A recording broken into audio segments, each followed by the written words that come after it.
Hi, my name is Francis Vella, and I want to show you something regarding my dental issue.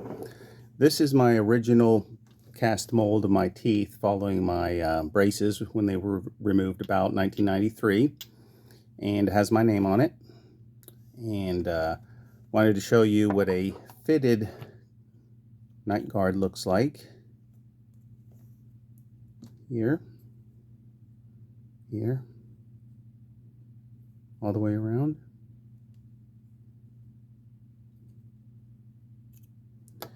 And this is a 3D printed Nightguard.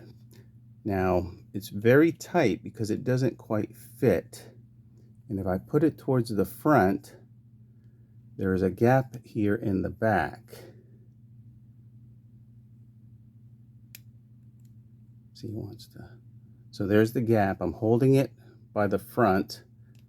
And if I hold it for you like this, you'll see it doesn't rest properly. So there is a lot of pressure on the front teeth if you bite down on the back teeth. So this is the 3D printed Nightguard, and this again is the physical impression made Nightguard.